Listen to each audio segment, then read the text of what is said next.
Alright, so we're asked to graph y equals 3 over 2x minus 5. We've been talking about veying using all different representations of math modeling so we can find the x-intercept.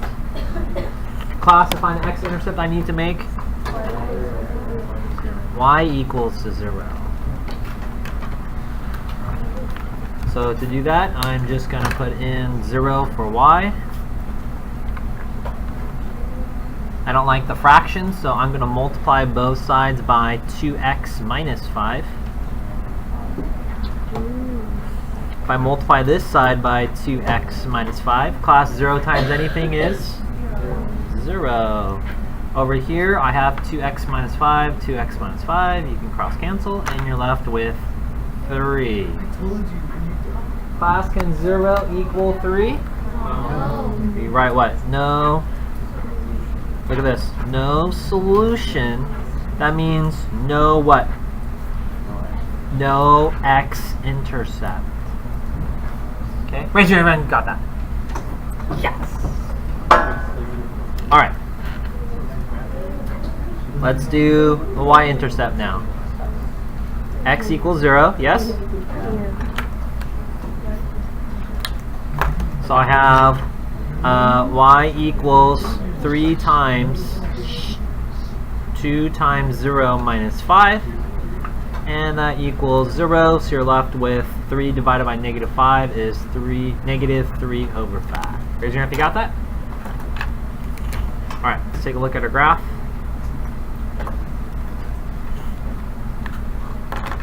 This into my calculator. Y equals 3 divided, now pay attention. You'll probably want to put this in parentheses in your denominator. 2x minus 5. Zoom 6. Whoa! Raise your hand. You got a crazy graph that looks like this. Okay. Now listen. Watch what happens. On your graph, does it look like there's an x-intercept? You see this graph that goes like this, right? And it kind of looks like it's around 2.5. Okay, pay attention. It looks like there's an x-intercept at 2.5. So in my calculator, I can check x equals 2.5. So go here. So second, calculate. I want to put in the x value. Type in 2.5. And we should get some kind of number, right? Nothing showed up on the calculator. Let's do that by hand. So if I go over here, I have y equals 3 over 2x minus 5. Y equals 3 over 2 times, we said 2.5, yes? Or 5 halves.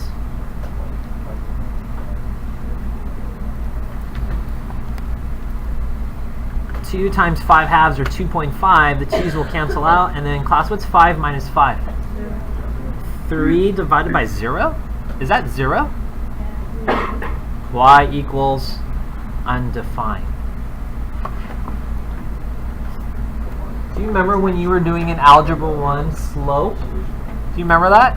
And you had a vertical line. A vertical line doesn't have any slope. The slope is undefined.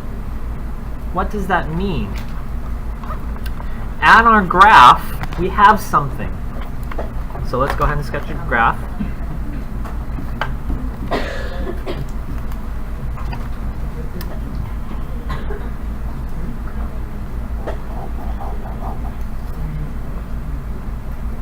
Okay.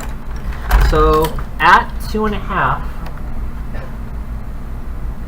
or 5 halves, yes? You have this line that goes up and down.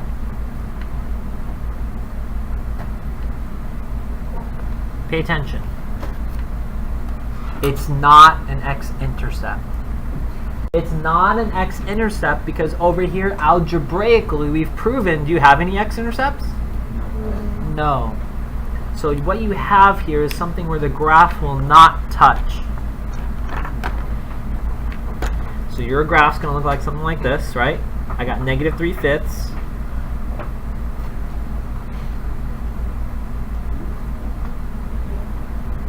Same thing going in this direction. Does anyone know what that yellow line's called? Asymptote. Everyone say asymptote. This is how you'll remember it. This is how I remember it.